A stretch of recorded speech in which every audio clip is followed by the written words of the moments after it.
Abuso psicológico, emocional, abuso físico, né, violência física, abuso sexual, enfim, o que quer dizer a palavra abuso? O abuso quer dizer ir além do uso. Ir além do uso é como um abuso de poder. É quando você se utiliza de uma função que você tem ou uma posição para impor algo sobre outra pessoa e que essa pessoa se encontra numa posição menor em relação a você, numa posição mais frágil. E o abuso, gente, principalmente o psicológico, ele pode ser muito sutil. Uma dinâmica abusiva é toda vez que eu não estou fazendo algo em favor da necessidade do outro, por exemplo, de um filho, mas sim me utilizando desse filho para preencher uma necessidade minha. Por exemplo, vamos imaginar a situação hipotética de uma mãe que diz o seguinte para o seu filho: Você é a minha razão de viver, você é a razão da minha alegria, você é o meu companheiro.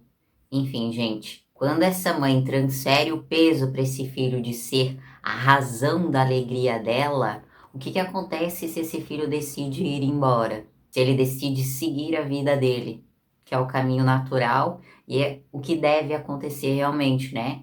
Numa perspectiva saudável, a gente faz filho para que ele vá para a vida dele. Então essa mãe, ela se utiliza desse filho para que esse filho preencha uma necessidade emocional dela.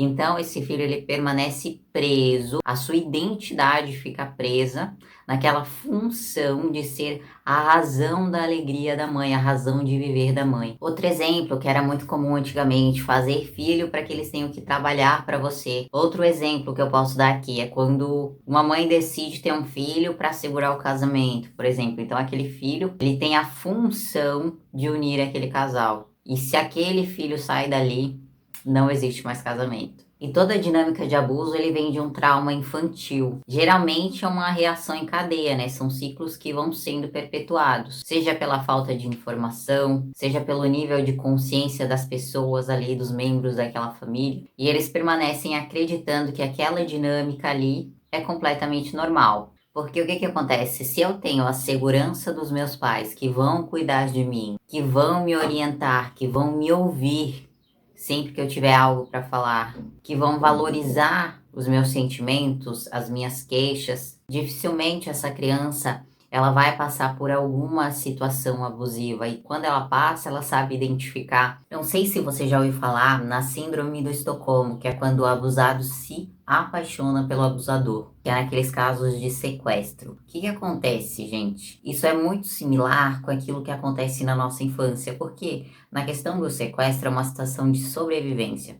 Então a pessoa sequestrada, ela começa a fazer de tudo para que o outro não atente contra a vida dela, para que as suas necessidades básicas, pelo menos, sejam supridas ali. E quando nós somos crianças, é a mesma situação, principalmente se esse abuso parte tanto do nosso pai quanto da nossa mãe, como das pessoas que nos cuidam no geral. Porque naquela situação, a gente simplesmente faz de tudo para garantir a nossa sobrevivência. Nessa situação acontece um fenômeno que a gente chama de identificação com o agressor, que é quando a vítima passa a reproduzir o cenário que ela aprendeu, aquilo que o agressor impõe sobre ela. Por exemplo, na situação de abuso psicológico, se uma mãe ou um pai começa a desvalorizar aquela criança, começa a chamar ela de burra, começa a desprezar aquela criança, à medida que a situação se repete, à medida que aquilo é reforçado, a criança começa a aprender aquilo como uma verdade, começa a internalizar aquela crença de que realmente ela é uma pessoa burra. Então ela aceita isso como uma característica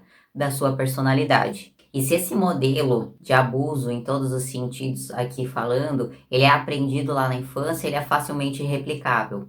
E o que é comum de acontecer? A pessoa que foi muito abusada na infância, ela se torna o abusador no futuro. Por quê? Porque ela só conhece dois modelos. Aquele que está embaixo recebendo pancadas, que é o abusado, e aquele que está numa posição superior. E necessariamente essa posição aqui se torna mais confortável. Então o abuso ele pode ser muito sutil e ele acontece de várias formas. Eu vou trazer alguns exemplos aqui, que são através de chantagens emocionais, ameaças, através de práticas de controle excessiva, por exemplo, em ambientes de trabalho, quando há um excesso de demandas por produtividade, por alta performance, por resultados. isso pode se tornar uma situação abusiva, desgastante. A questão da violência física também, gente, ninguém tem o direito de exercer esse controle por meio da força física. E aí o que é comum de acontecer, gente? Quando o abusado, ele resolve expressar aquilo que ele sente, ele resolve expor essa situação, ele é comumente acusado. Os seus sentimentos muitas vezes não são validados. Ele escuta frases como, por exemplo, você não tem motivos para se sentir assim, eu sempre faço de tudo por você. Então ele fica sempre preso naquela culpa. Então, gente, tudo isso que você esconde dentro de você, essas feridas, elas acabam ganhando força se você não olha para elas. Se você não integra e não aceita essa parte da sua história, aprendendo a fazer diferente, aprendendo outros modelos, aprendendo sobre o que é uma relação saudável, um amor saudável, você acaba reproduzindo o modelo e muitas vezes reproduzindo a situação do abusador, daquele que vai ser o algoz, que vai ser aquele que vai perseguir as pessoas, mesmo que de forma sutil. Bom, gente, primeira coisa, e é aquilo que eu sempre falo aqui pra vocês. Só tomar consciência não é o suficiente. Porque é a mesma coisa de que você querer emagrecer e você saber que precisa fazer exercício, precisa mudar a alimentação, enfim, precisa mudar uma série de hábitos e você simplesmente não fazer nada por isso e continuar do mesmo jeito. Muitas vezes uma pessoa só sai de uma dinâmica assim, de muito sofrimento, quando essa dor de sofrer dentro das suas relações é maior do que a dor de encarar a culpa, o medo de não pertencer, para que ela possa fazer diferente. Quantas e quantas histórias que eu vejo, gente, de pessoas que ficaram a vida toda presas numa fantasia infantil de que o pai ia mudar, de que ele ia ser melhor, ou de que a mãe ia mudar, e ela despende a vida toda naquela missão impossível de mudar as pessoas, de fazer com que elas sejam diferentes.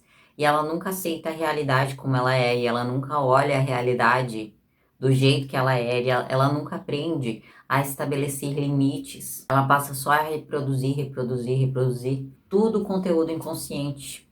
Então, gente, é importante olhar para toda essa dor, todo esse ressentimento que você guarda dentro de você, tudo isso que você carrega ainda para sua vida dentro de você, você arrasta junto com você. Você acaba atraindo pessoas que ficam reproduzindo essa realidade que você aprendeu. O que eu preciso te dizer é que não precisa ser assim, mas para você conseguir conquistar essa realidade feliz, saudável, é preciso uma série de passos.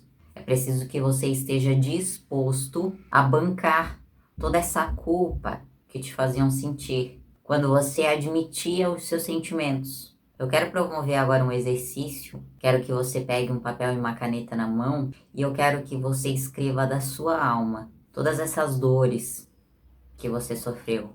Você escreva uma carta para você mesmo e depois você leia em voz alta. No final dessa carta você diz assim: eu aceito tudo isso como parte da minha história e como um aprendizado que eu preciso ter. Mas agora eu me permito fazer diferente e ser feliz. Assinado o seu nome. Tá certo, gente? Então fica aí de lição de casa. Eu espero que vocês tenham gostado desse vídeo. Um grande beijo